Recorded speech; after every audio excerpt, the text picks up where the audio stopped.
vamos receber o nome de Deus, aquele que vai trazer a palavra do Deus e Deus para o nosso coração. Em nome do pastor, abençoe o Senhor. Aplausos para o Deus. Aplausos mais fortes ao Senhor Jesus. Esse aplauso com alegria, porque não a nós, mas somente a Ele toda a honra, toda a glória, todo o louvor. Boa noite, amados. Paz seja com todos. Amém? Pode tomar o seu assento, por favor. Pode se sentar. Você trouxe a palavra de Deus hoje? Quem trouxe a palavra de Deus aí? Dá uma glória a Deus aí.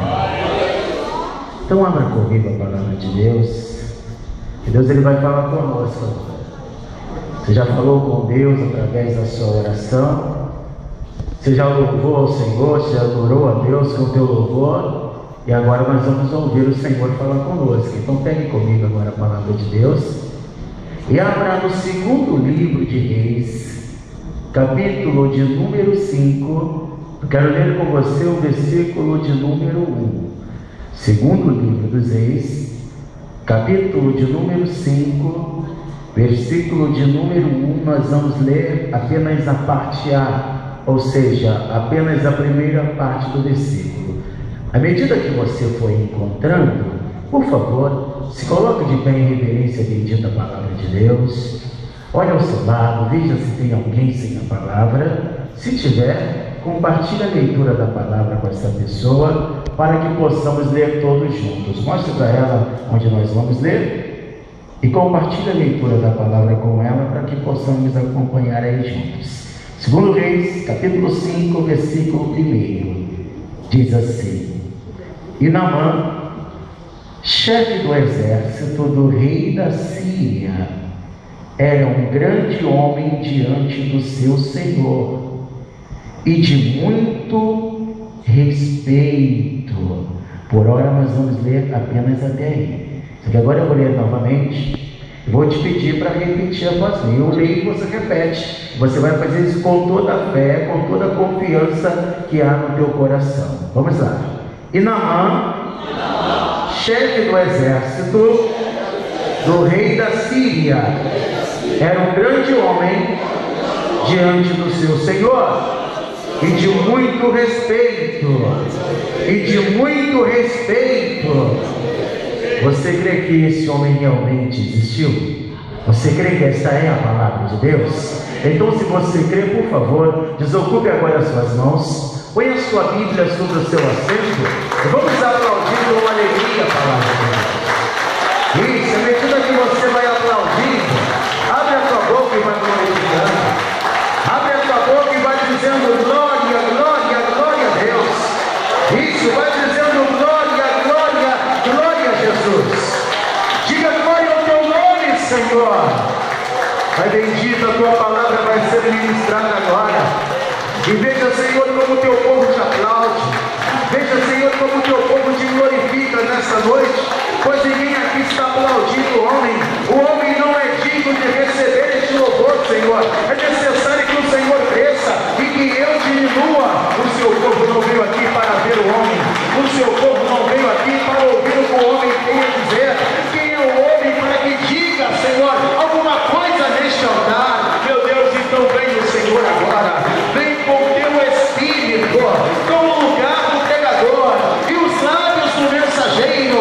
Envia a tua palavra com poder e revelação, com poder e sabedoria, com poder e grande glória, com poder e autoridade, e que a tua palavra poderosa vá, Senhor, e produza o resultado para o qual está sendo enviada, em nome do Senhor Jesus.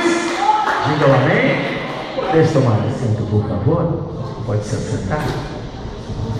Naamã, chefe do exército do rei da Síria, era um homem muito respeitado, um homem que tinha uma posição privilegiada, um homem que tinha uma posição que era almejada por muitos, invejada por muitos. Se Naamã vivesse nos nossos dias e no nosso país, ele seria talvez ministro do exército, que é a maior posição militar que há dentro do exército. Naamã não era apenas mais um dos generais de Ben-Hadad, como alguns dizem. Naamã não era apenas mais um capitão a serviço de Ben-Hadad, o rei da Síria na época.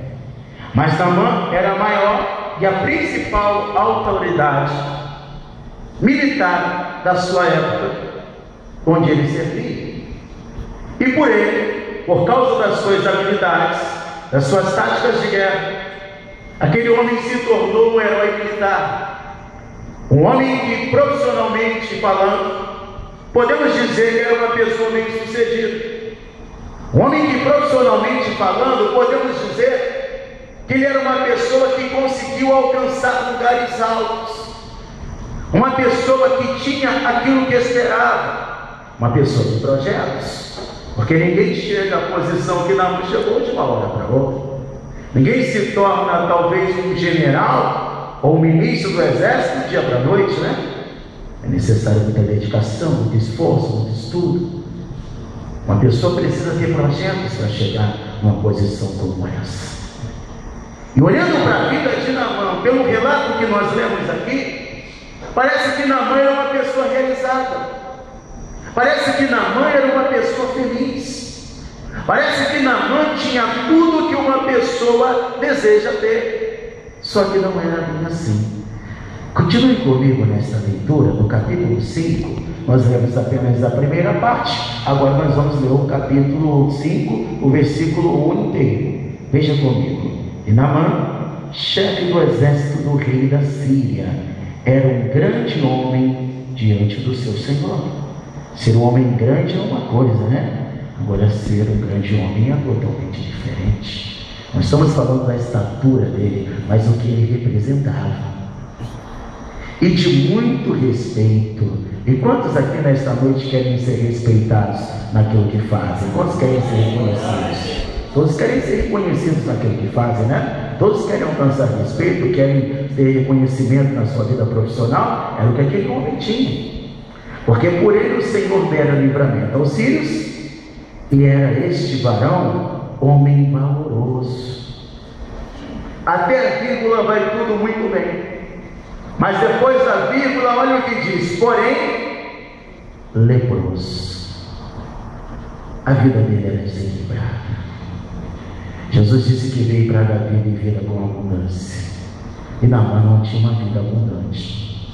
Naamã tinha tudo que o dinheiro podia comprar. Naamã tinha fama, respeito, posição, status, o que muita gente busca hoje em dia. Só que tinha um porém. O homem vivia uma vida de porém. Todo o conhecimento que ele tinha não era suficiente para resolver o seu problema. Toda a influência que aquele homem tinha não era suficiente para resolver o seu problema. E olha que influência ele tinha em muito. O homem era chegado do rei. Só que o rei, com todo o poder político e militar que tinha, não conseguia resolver o problema daquele homem. E ele vivia uma vida frustrada. Porque aparentemente ele era feliz. Quando aquele homem passava no seu cavalo, comandando as suas tropas, em que todos paravam para prestar honra para Naamã, todos reconheciam aquele homem como um herói militar.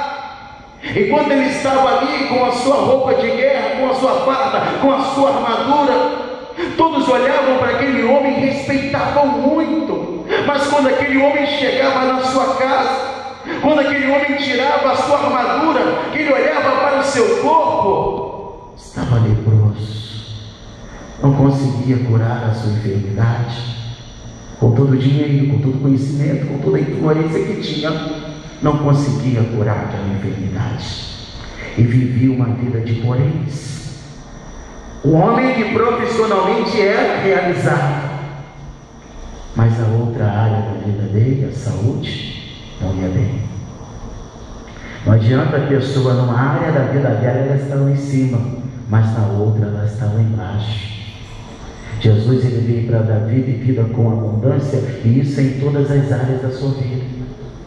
Existem muitas pessoas que profissionalmente estão bem, que financeiramente estão bem, mas a vida espiritual não vai bem, mas a vida sentimental não vai bem.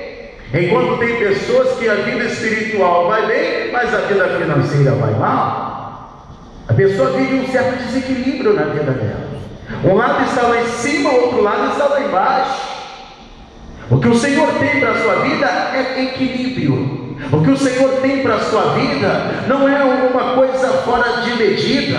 O que o Senhor tem para você é uma vida abundante. E isso que nós estamos falando é em todas as áreas da sua vida. Na sua vida sentimental, na sua vida espiritual, na sua vida sentimental, na sua saúde. Deus quer suprir todas as áreas da sua vida, para que você não viva uma vida de poréns, mas para que você tenha vida e vida com abundância.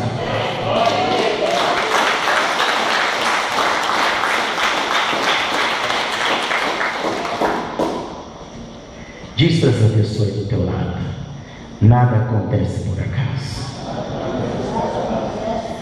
Nada acontece por acaso. Tudo tem um propósito. Leia comigo o que diz o versículo de número 2. E saíram tropas da Síria, e da terra de Israel levaram presa uma menina, que ficou ao serviço da mulher de Naamã. Tropas da Síria invadiram Israel e levaram aquela menina como escrava. Aquela menina foi parar exatamente dentro da casa de Naamã, servindo a esposa de Naamã. Só que aquela menina, ela não tinha carteira assinada, ela não tinha um salário, não era um emprego, ela era verdadeiramente uma escrava. E aquela menina está ali, mas não é por acaso. E ela começa a perceber a carência que Naamã tinha. Ela começa a perceber que Naamã vivia uma vida de poréns. Ela começa a perceber que Naamã tinha uma vida enganosa, que parecia ser feliz, mas não era. Que aquele homem vivia frustrado, porque tinha um problema que ele não conseguia resolver. Interessante que o nome Naamã significa agradável. Olha que paradoxo. Porque aquele homem, a vida dele não estava nada agradável. Aí aquela menina um dia chega para a esposa de Naamã e diz: quem dera que o meu Senhor, ela estava se referindo a Naamã e não ao Senhor, e ela diz: quem dera que o meu Senhor tivesse a oportunidade de ir lá em Israel e conhecer o profeta Eliseu, porque certamente ele o restauraria da sua lepra. Olha que coisa interessante. Da forma que aquela menina foi levada para aquelas terras, da forma que ela foi tirada do meio do seu povo, ela tinha tudo para ser uma pessoa revoltada. Ela tinha tudo para estar dentro da casa de Naamã e torcendo para que ele permanecesse daquele jeito. Da maneira que ela foi arrancada. Imagina você no meio da sua cidade, no meio do seu povo, no lugar onde você trabalha, no lugar onde você vive, e de repente numa guerra, de repente uma tropa entra na sua cidade, no seu bairro, e tira você à força de onde você mora e te leva para ser servo, para ser escravo. E você ainda conseguiria querer o bem daquela pessoa? Olha que exemplo que essa menina está nos dando.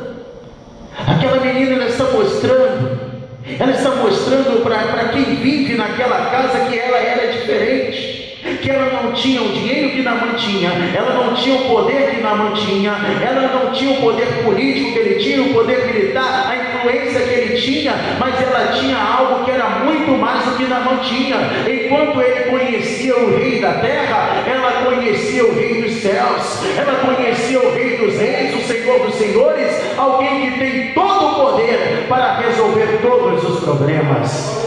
Oh, glórias!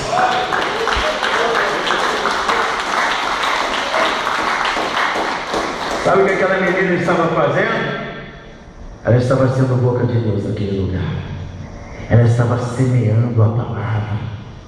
Ela estava evangelizando.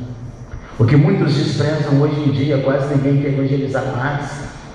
Você chama alguém para fazer um evangelismo, alguém para ir falar de Jesus, para separar aí uma horinha, meia horinha, a pessoa não quer fazer mais isso. E aquela menina, que não tinha liberdade que nós temos o direito de ir e vir, mesmo estando ali presa fisicamente, porque espiritualmente ela era mais livre do que Naamã. E ela começa a falar, ela abre a boca e começa a falar que tem solução. Aquela menina não podia fazer muito, mas o pouco que ela fazia, que ela podia fazer, ela estava fazendo.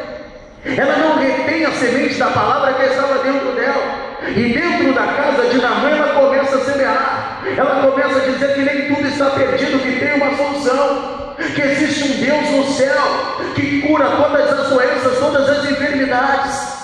Aquela menina não retém a palavra que estava no seu coração e começa a falar. E às vezes é isso que Deus quer que você faça, que você abra a tua boca e fale, que você não retenha essa semente da palavra que tem dentro de você. Às vezes a pessoa se vê numa situação que ela diz: pastor, eu não aguento mais, eu estou orando para me Deus abrir uma outra porta de emprego, sabe? Porque lá onde eu trabalho é difícil. Lá onde eu trabalho só tem eu de convertido. Lá onde eu trabalho as pessoas não querem saber de Deus. Você nem imagina o que as pessoas falam naquele lugar. E por isso você quer sair dali? Seja como aquela menina. Se Deus te colocou ali, é para você fazer a diferença. É para você ser boca de Deus naquele lugar. É para você ser luz em meio às trevas. É para você falar que Jesus Cristo salva, que Jesus Cristo cura, que Jesus Cristo liberta, que Ele batiza com o Espírito Santo, que prospera e dá vida abundante. Glória a Deus.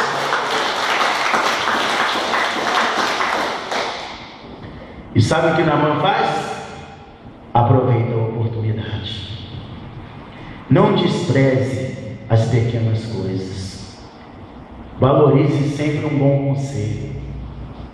Às vezes vem um bom conselho de um lugar que você nunca espera. Quem é que esperaria um bom conselho de uma escrava? O que ela representava para Naamã diante da posição que ele tinha. Porque quem era grande para ele não podia fazer nada, era o rei. Era amigo dele, alguém que o respeitava, que ele também respeitava muito, que ele servia. Era a maior pessoa que Naamã conhecia, não pôde fazer nada por ele. Fique esperando nada do homem. Quem pode mudar a tua vida é Deus. Maldito é o homem que confia no outro. O homem muitas vezes faz promessas, mas não pode cumprir. Mas o que Deus promete, ele cumpre. O que Deus diz que Ele vai fazer, Ele faz. E operando Deus, ninguém impedirá. Às vezes a resposta vai vir no lugar que você menos espera. Uma pessoa que talvez poderia ser desprezível aos olhos de algum, pode ser que é essa pessoa aí que Deus vai usar para trazer uma resposta para a tua vida. Deus usa as coisas pequenas para confundir as grandes. Uma menina que estava ali como escrava, ela que está levando solução para a vida de Naamã. Interessante que Naamã não despreza a instrução. Naamã não vai desprezar o conselho, ele vai agarrar aquela ideia. O homem não tinha nada a perder, ele já fez tudo, já tinha feito tudo que podia e não conseguiu resolver o seu problema. Quando ele ficou sabendo que havia uma esperança, que havia uma solução, ele não corre e vai falar com o rei tudo que aquela menina disse. Olha o poder do evangelismo pessoal, hein? Aquela menina que abriu a boca para falar de Deus dentro da casa de Naamã com a esposa dele. A esposa falou para ele, e isso foi chegar no trono.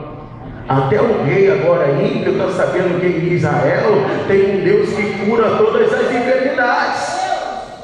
A palavra que você fala na vida de uma pessoa, que você lança sobre a vida de uma pessoa, pode fazer toda a diferença. Não retenha a semente da palavra que tem dentro de você, ainda que alguns a considerem como desprezível, mas pode ter certeza que para a vida daquele que crê, vai fazer toda a diferença. Oh, glória!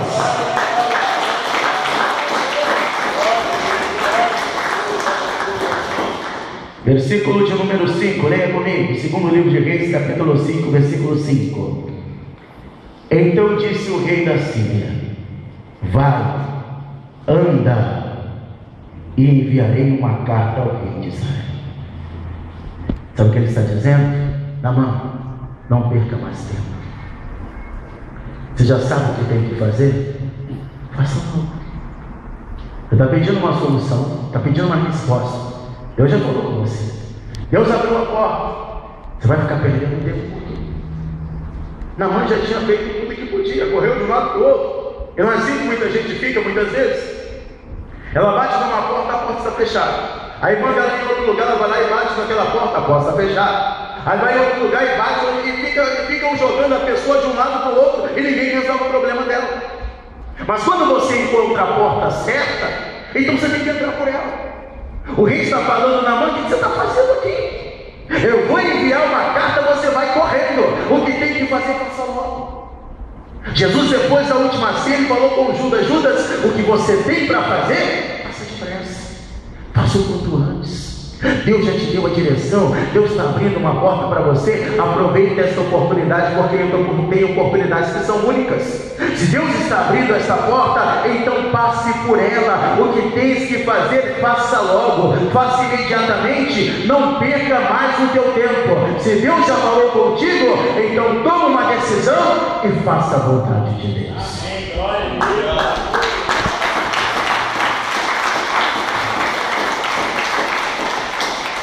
O rei vai enviar uma carta para o outro rei. Agora o assunto aqui é tratado entre reis.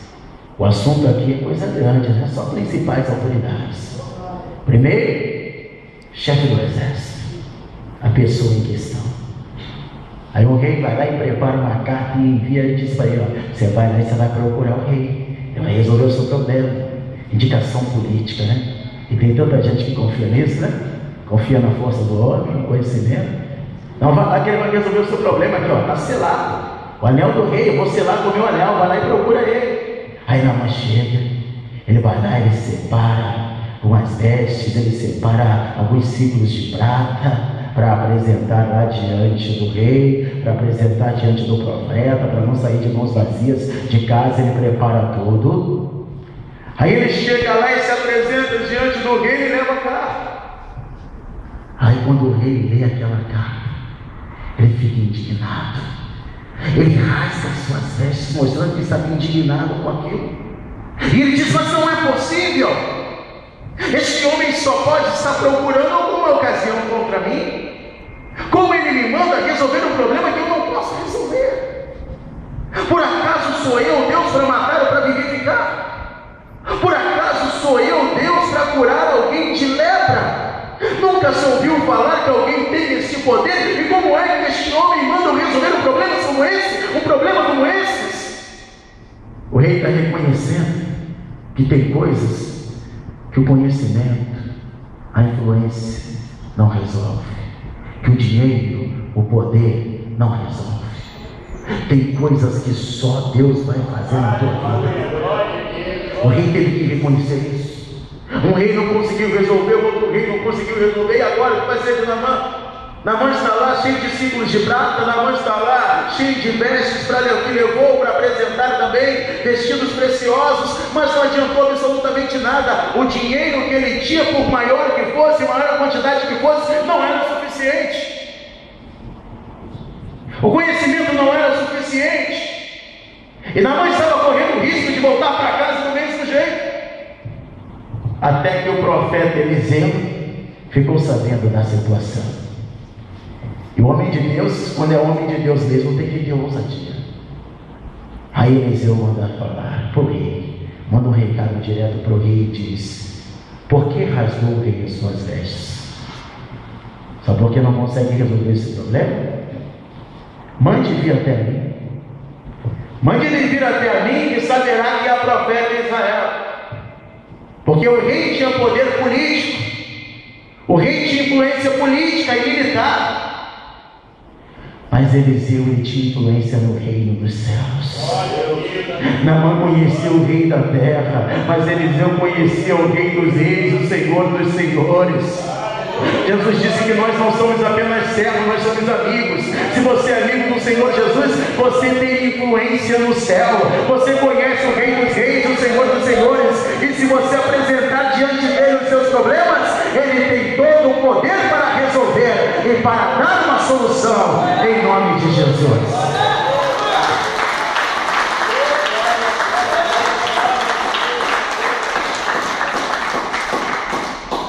Quando Naamã fica sabendo, ele vai correndo para a casa de Eliseu. Ele pega tudo aquilo que ele preparou, pega a sua comitiva, os seus presentes e para a porta da casa de Eliseu. E o profeta não vai entender. Aí o homem vai ficar mais indignado ainda. O homem estava tão acostumado as pessoas se prostrarem diante dele, mostrar reverência, prestar continência, levar presentes. O homem está imaginando, vou chegar lá e ele vai sair para me receber, ele vai se prostrar diante de mim, ele sabe quem sou eu, ele sabe que eu estou a caminho, ele sabe que eu vou chegar. E chega e para bem na porta. Aí Eliseu manda Geazi, seu auxiliar, um mensageiro, como está escrito aqui na palavra, está no versículo de número 9. Aí ele manda um mensageiro. E o mensageiro diz para ele: o homem de Deus mandou você ir e mergulhar 7 vezes no Rio Jordão. Para quem não sabe, Jordão significa que desce. E era o que Naamã precisava. Ele precisava descer. Ele precisava perder um pouco do seu orgulho. Ele precisava aprender que nem tudo, o dinheiro não compra tudo.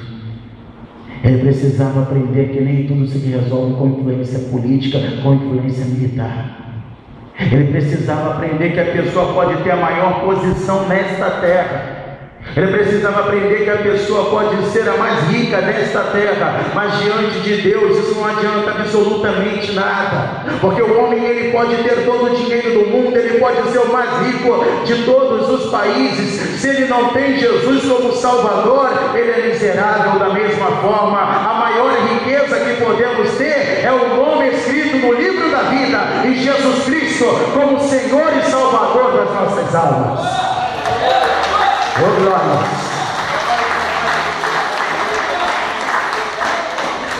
Capítulo de número 5, versículo 9, leia comigo. Veio, pois, Naamã com os seus cavalos e com o seu carro e parou à porta da casa de Eliseu. Vai ser na porta da casa dele, da casa de Eliseu, que ele vai receber a palavra profética que pode mudar a vida dele. Interessante que no capítulo de número 4, quando Eliseu, ele recebeu da mulher sunamita um quarto, aquela mulher preparou para ele um quarto, porque sabia que ele era um homem de Deus, e todas as vezes que ele ia à cidade de Sunem, então ele se retirava para aquele quarto. E a mulher, ela estava então semeando no ministério dele. E quando Eliseu resolve abençoar aquela mulher, manda chamá-la. E ela vai parar exatamente à porta do quarto. E vai ser na porta do quarto que ela vai receber uma palavra profética para mudar a vida dela.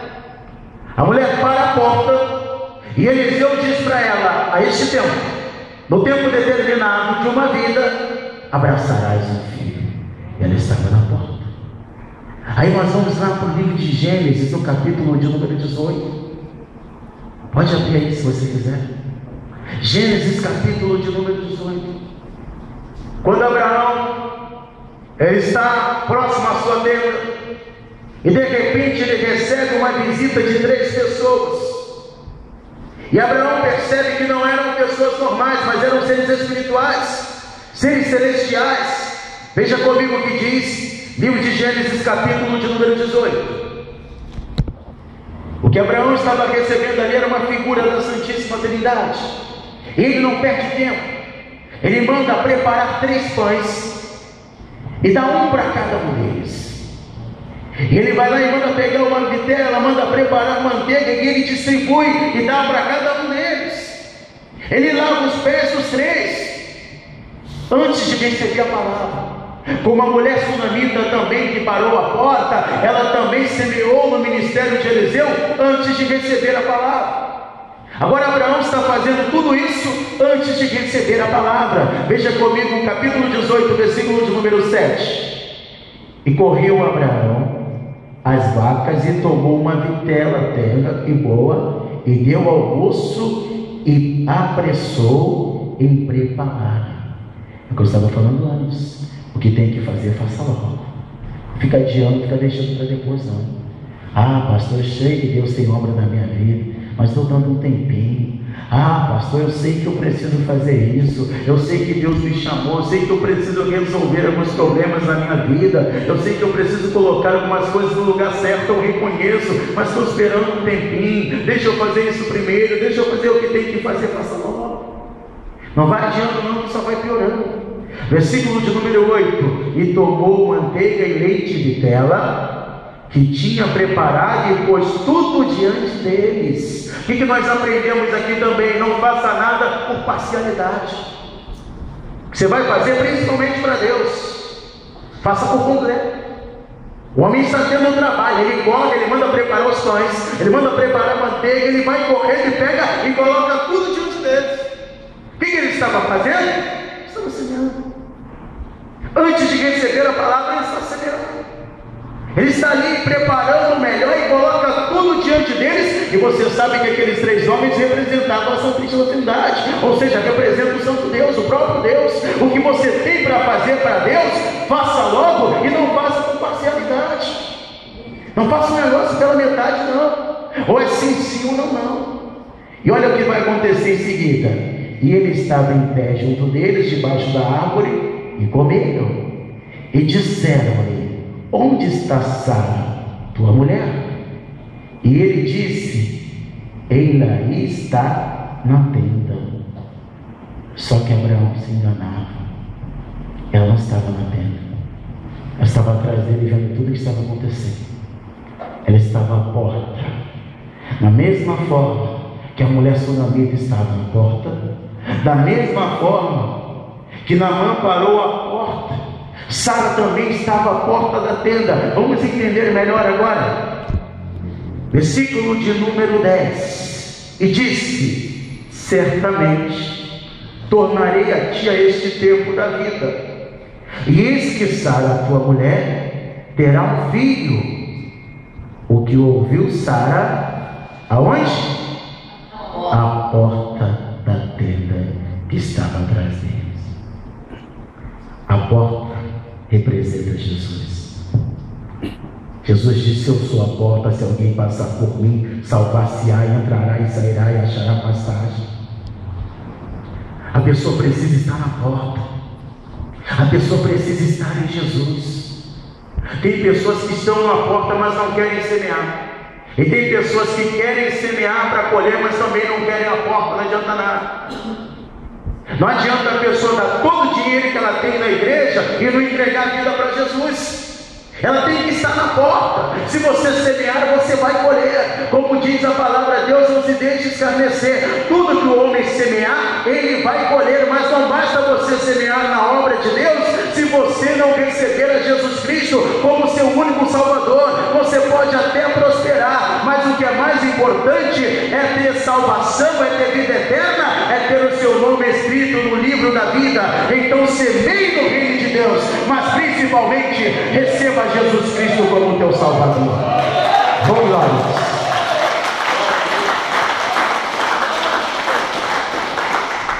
Nós estamos profetizando que o ano de 2013 vai ser o ano dos lugares altos.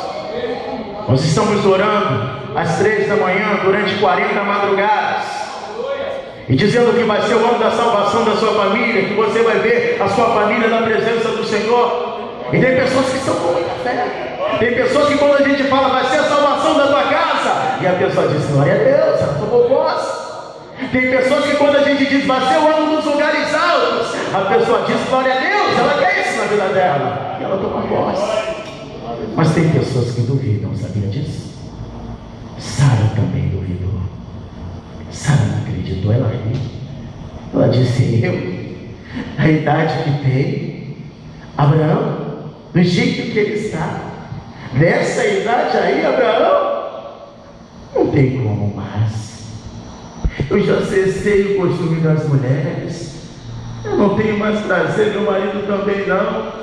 Deus deveria ter feito essa promessa há 50 anos atrás. Deus deveria ter feito essa promessa há 60 anos atrás, mas agora Deus não se atrasa não, e nem se adianta, ele chega na hora certa.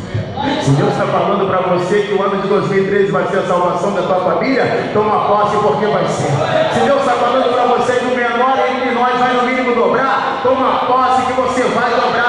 Se Deus está falando que vai ser o ano dos lugares altos, tome posse e você terá o ano de lugares altos na tua vida.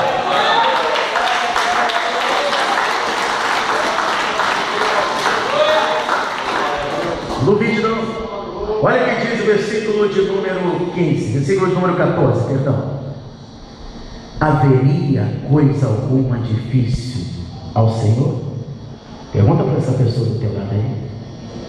Tem alguma coisa difícil ao Senhor? Existe alguma coisa difícil para Ele? Sara aqui. Tem gente que diz: não, dobrar? Não, pastor. Fica limitando Deus não, meu querido. Fica limitando o Senhor na tua vida não. Deus não se deixa escarnecer. O que o homem semear, ele vai ceifar. Se você ficar rindo agora e não tomar posse, sabe o que vai acontecer? Quem ri por último ri melhor. Quem está tomando posse vai subir aqui no altar e vai dar testemunho, aí vai ser tarde para você que não acreditou. Tome posse desta palavra agora, que você vai rir, mas não vai ser de zombaria não. Você vai rir de alegria, porque Deus operou um milagre na tua vida. Vamos glória. Glória a Deus. Volta comigo lá em 2 livro de Reis, capítulo de número 5, onde nós estávamos. Naamã agora está à porta da casa de Eliseu. Agora a diferença entre Naamã e a diferença entre Naamã e essas duas mulheres, Naamã, Sara, Abraão, a mulher sunamita. A mulher sunamita não pediu nada a Eliseu. Ela simplesmente mandou construir aquele quarto porque sabia que ele era um homem de Deus. Estava auxiliando o ministério dele. Abraão, antes de receber a palavra profética, Abraão vai lá e manda preparar os pães. Abraão vai lá, manda preparar a manteiga, prepara tudo e oferta tudo. Entrega aqueles homens, representando ali a Santíssima Trindade. Agora Naamã, ele estava com muitas coisas que ele havia levado com ele. 6 ciclos de prata. E também havia levado muitos vestidos de valor. E quando ele para a porta de Eliseu, ele não apresenta absolutamente nada. Sabe por quê? Ele estava esperando o primeiro milagre, para depois ele oferecer. E tem gente que é assim: não, tem que semear? Vou até semear, mas primeiro eu quero ver acontecer alguma coisa. Isso não é fé não. A fé sem as obras é morta. A pessoa: não, eu posso até semear, mas eu quero ver o milagre acontecer. E o homem para lá leproso, ele está pensando que o profeta vai sair, e o profeta vai colocar a mão sobre ele, vai orar, e vai resolver o problema. Só que quando o profeta diz para ele: você precisa ir e mergulhar 7 vezes, e nem é o profeta, é apenas o mensageiro, ele diz: poxa, que é isso? Viajei tanto. Poxa, de onde eu vim, tem rios muito melhores do que esse. Por que eu tenho que ir até o Jordão, mergulhar no Jordão? Eu estou pensando que ele vai sair, que ele vai parar diante de mim, vai colocar a mão sobre o leproso, vai orar, vai invocar o nome do Senhor, o qual ele serve, e eu seria restaurado. E ele me manda o mensageiro mandar mergulhar 7 vezes no Jordão, e já ia voltando para casa. E se ele voltasse para casa, sabe o que ia acontecer com Naamã? Ele ia morrer com aquela lepra. Ele ia continuar do mesmo jeito. Tem pessoas que são como Naamã, que querem que as coisas aconteçam do jeito dela. Estou pensando que o profeta vai chegar aqui e vai falar: isso eu vou fazer. Aí o profeta fala outra coisa, não é o que ele queria ouvir, então ele vai embora. É o que Naamã ia fazer. Ele ia voltar para casa e ia perder a bênção. E às vezes é assim que acontece. A pessoa chega na igreja: eu ouvi na rádio, olha que vai ser o ano dos lugares altos. Eu ouvi na rádio que vai ser o ano da salvação da minha família, que a minha casa vai servir ao Senhor. Aí o pastor fala para ela: preenche o projeto de vida, você vai ser abençoado, Deus vai realizar o seu projeto. Mas você precisa ser fiel ao santo dízimo. Então, além do seu projeto de vida, seja dizimista. O dízimo é a proteção do seu patrimônio.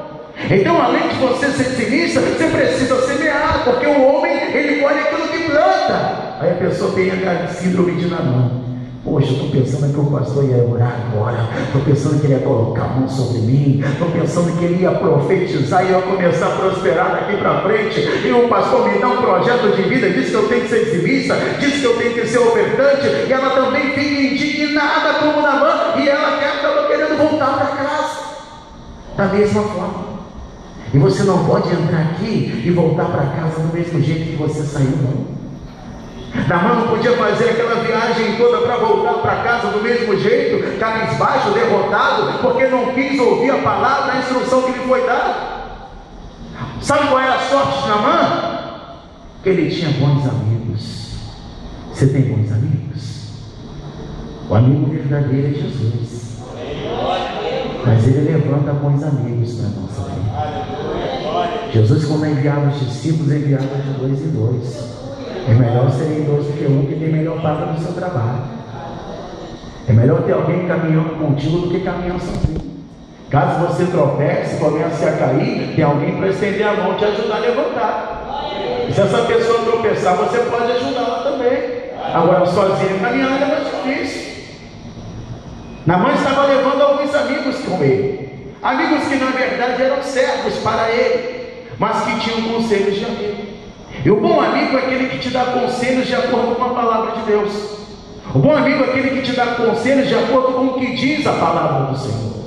Naamã já estava voltando para casa, até que aqueles servos vão dizer para ele: não, meu Senhor, não faça isso.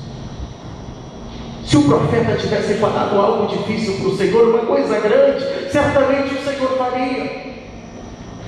Mas ele está falando para fazer isso, para mergulhar, então faça. Ainda que contrariado, ainda que indignado, vai lá, faça o que o homem de Deus falou. E tem gente que age assim mesmo. Poxa, eu estava pensando que o pastor ia falar para me subir o monte e ficar 3 dias acampado lá no monte. Estava pensando que o pastor ia falar que era só fazer um jejum de Daniel, que o meu problema ia ser resolvido. Estava pensando que o pastor ia falar que era para mim orar 7 semanas apenas e o problema ia ser resolvido. Ah, mas o pastor está falando que eu tenho que semear aquele que você quer colher. Aí Naamã vai lá indignado, ele entra na água e dá o primeiro mergulho. Quando ele levanta, olha para sua cara e continua leproso. É aí que vem aquela frustração, né? Você ouve a palavra, você guarda aquela palavra no coração, ela te dá esperança. Aí você vai lá e você faz, você ora a primeira vez. Quando você abre os olhos, você volta para a mesma vida. O problema não foi resolvido. Aí o inimigo começa a falar para você: está perdendo seu tempo, você está orando à toa, você está fazendo campanha de oração à toa, você está acordando às 3 da manhã à toa, você está mais cansado, depois que você começa a acordar às 3 da manhã, você está mais cansado, você está acordando no meio da noite. Será que vai valer a pena essas orações aí? O inimigo está botando tanta coisa na mente da pessoa para ela desistir. Imagina a batalha espiritual que estava sendo para Naamã ali. Ele vai e mergulha a segunda vez e quando levanta, continuava do mesmo jeito. E assim a terceira, a quarta, a quinta, a sexta vez, o 6º mergulho, o homem estava do mesmo jeito. Mas se ele saísse da água no 6º mergulho, ele voltaria para casa do mesmo jeito. O que nós aprendemos com isso? A palavra de Deus não se cumpre por parcialidade. Ou a pessoa faz o que Deus falou, ou ela não faz, porque fazer pela metade não vai adiantar absolutamente nada. Não adiantaria 3 mergulhos nem 6 mergulhos. Se é 7, tem que ser 7. O número 7 representa a perfeição de Deus. A bênção que Deus tem para a tua vida é perfeita. Então não cumpra essa palavra com parcialidade, não. O que tem que fazer, faça, mas faça da maneira que você está aprendendo, para que você veja o agir de Deus na tua vida. Na 7ª vez aquele homem mergulha, e quando ele levanta, está totalmente restaurado, está totalmente curado.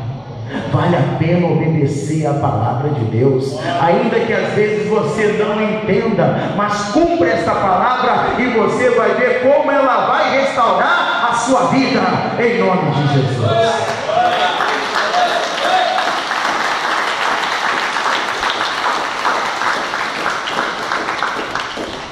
Aí o homem volta até a casa do profeta. Agora o profeta o recebe.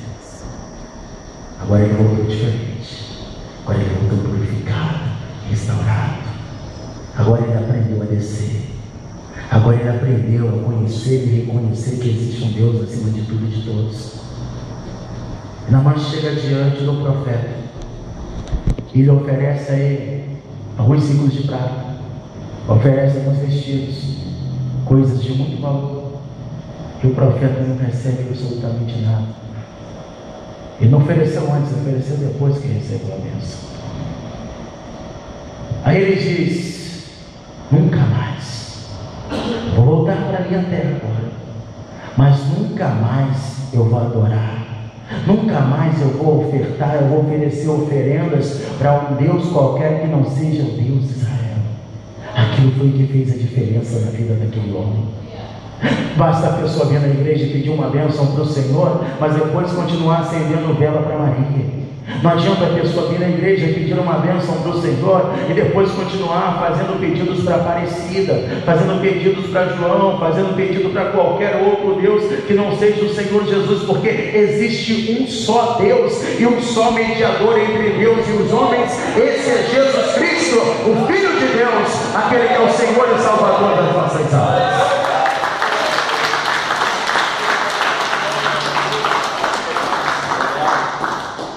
Diz para essa pessoa aí do teu lado: cuidado com a cobiça. Cobiça é um mal muito grande. Tem pessoas que não aprendem porque não querem.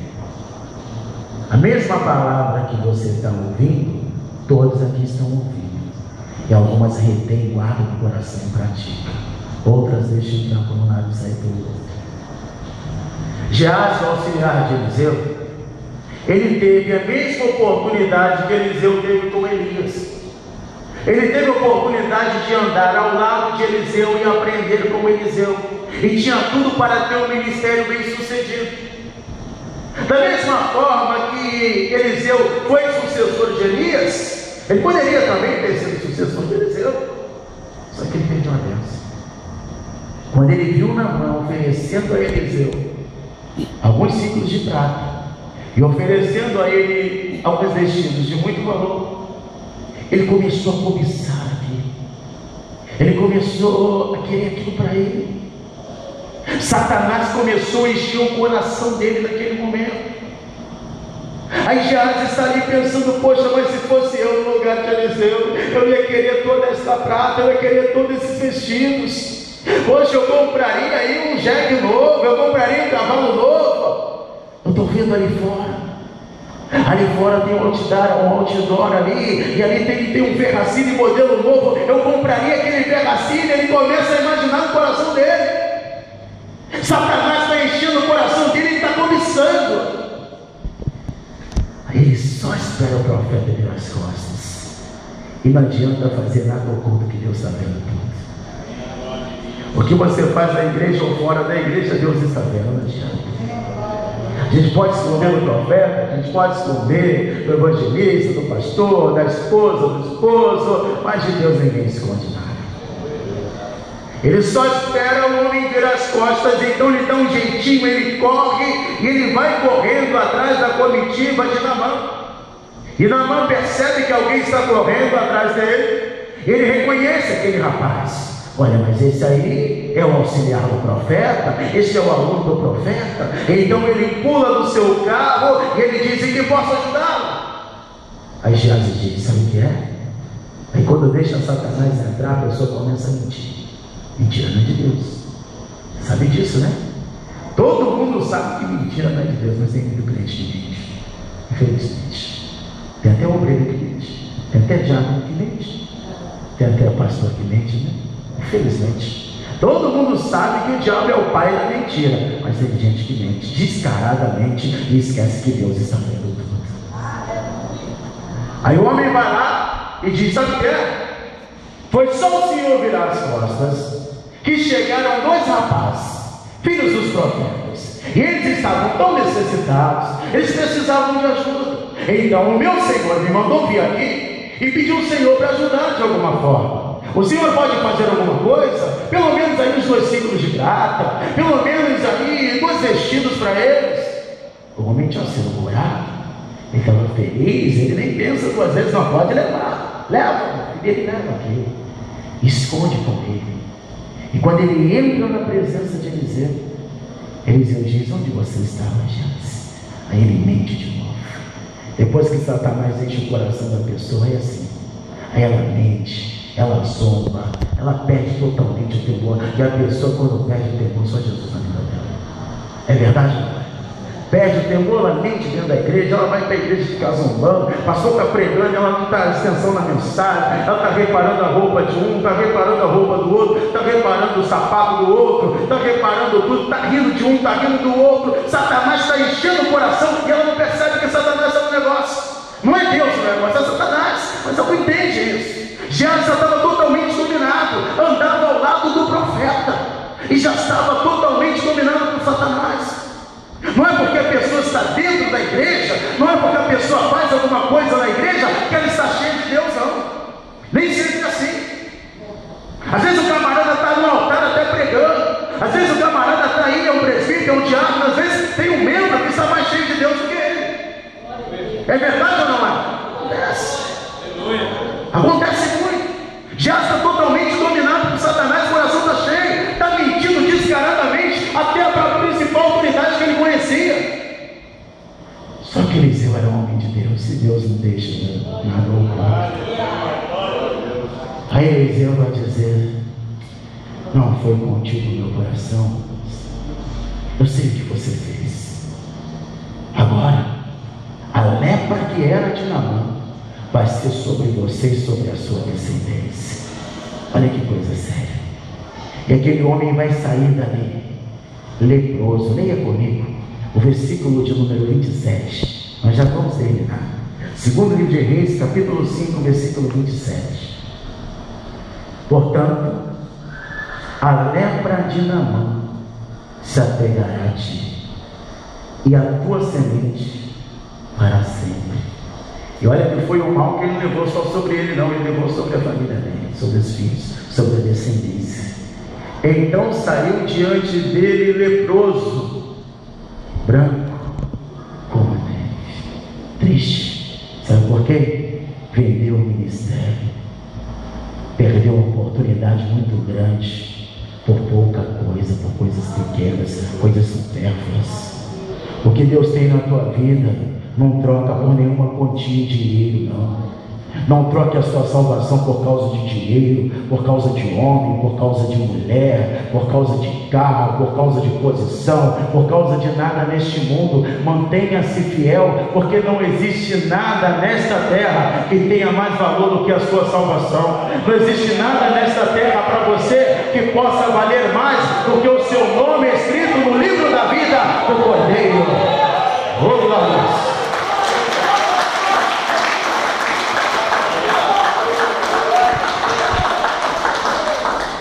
Sabe que a lepra na Bíblia representa o pecado.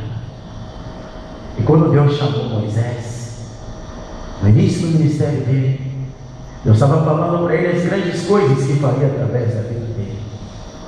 Moisés ainda não conseguia entender como coisas tão grandes aconteceriam na vida dele. Só que não era ele, era Deus na vida dele. Eu estou falando que você vai dobrar, eu estou falando que vai ser a salvação da sua família, eu estou falando que vai ser o ano dos lugares altos. Não é pelo meu mérito, nem pelo seu mérito, é porque é Deus agindo na nossa vida. Porque sem Ele nada podemos fazer. O que garante isso é Deus que está conosco. E depois de tanto falar com Moisés, Deus consegue convencê-lo. Tudo bem, Senhor, o Senhor está mandando eu. Mas como eles crerão em mim? Eles não creem em mim. Sabe o que Moisés queria? Um sinal. E tem gente aqui que está precisando de um sinal. Às vezes de tanto esperar e não ver a resposta, você precisa de um sinal. Aí Moisés quer um sinal, Deus falou: o que é isso na tua mão? E Deus vai usar aquilo que você tem. O que é que está na sua mão, Moisés? Ele disse: isso aqui é uma vara. Joga no chão. Aí vira uma serpente e ele começa a correr dela. Vai correndo atrás dele e corre dela. Aí Deus diz: Moisés, agora para e pega a serpente pela cauda. E todo mundo aqui sabe que uma serpente se pega pela cabeça, né? Se você pega ela pela cauda, ela vai virar e vai dar um bote em você. Mas Deus está falando: Moisés, pega, mas pega pela cauda. Deus está ensinando a fazer as coisas do jeito dele. Deus está ensinando a ter confiança nele. Pode pegar pela cauda, Moisés, que sou eu, estou te mandando, não vai te acontecer mal nenhum. Se Deus está falando para você fazer, você pode fazer, não tenha medo dos riscos, não. Você tem certeza que é Deus, então vai em frente. Deus vai tirar todo o empecilho do caminho e vai te dar a vitória. Oh, glórias. Glória a Deus. Você espera aquela serpente. Ela vai virar um cajado de novo, vai virar aquela vara de novo. Aí Deus diz: Moisés, você quer mais um sinal, né?